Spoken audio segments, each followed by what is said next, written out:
5 haunted bed and breakfasts you can actually spend the night at. Number 1. Lizzie Borden House.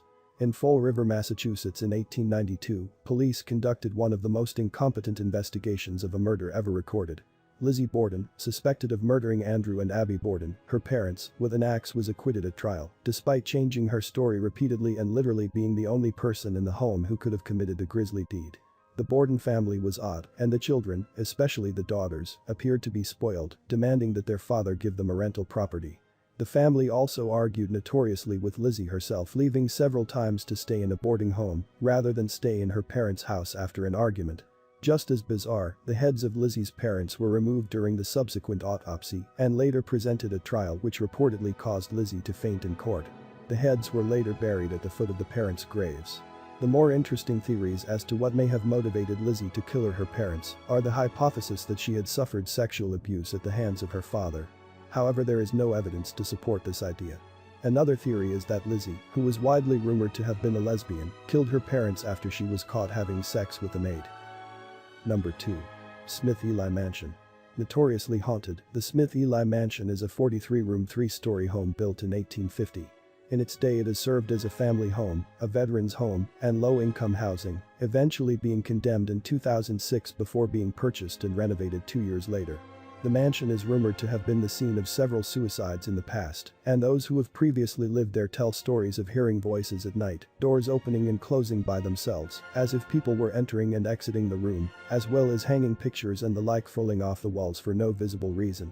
On a more grisly note, the mansion is also rumored to be the site of a decapitation, resulting from an argument between 2 house servants, wherein the body of the victim was never found, and only the head remained. Number 3. The Haunted Myrtles Plantation. The stories about the paranormal at Myrtles Plantation start at the very beginning when the house was originally built in 1796. The home's owner, General David Bradford, believed the house was built on what had been a Native American burial ground and told stories of seeing a young Native girl wandering the property at night. In the years that have since passed, many others have also claimed to have seen the same thing. Another story claims that a judge and his family once lived in the home and that the judge took a slave named Chloe as his mistress against her will. The story goes that later on Chloe poisoned a birthday cake intended for the family, killing 2 of the judge's children. Chloe then fled but was later killed. She too has been seen spying on people staying at the plantation. Number 4. The Jailers Inn. Located in Bardstown, Kentucky, the Jailers Inn served as an actual jail for over 200 years. Famous hauntings include the apparition of Ms. McKay, who became the jailer after her husband, previously the jailer, died. She's said to be friendly, but I can't imagine that would make anyone less creeped out about seeing her. Martin Hill, who was convicted of murdering his wife and sentenced to death, has also reportedly been seen in the jail and actually died in one of the cells before he could be executed. And speaking of executions, the gallows were located in the courtyard right outside the jail, where countless instances of frontier justice were carried out. Ghost hunters who have stayed at the inn report countless disembodied voices echoing in the jail cells at night. Number 5. Heceta Head Lighthouse. Heceta Head Lighthouse in Devil's Elbow has been around since the late 1800s and includes a multi-room lightkeeper's house attached to the structure. It's also considered one of the most haunted places in America, with regular sightings of a woman known as Rue.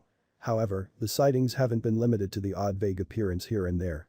One worker cleaning the attic in the 70s looked up from her work only to see the clear reflection of a silver-haired woman in a mirror.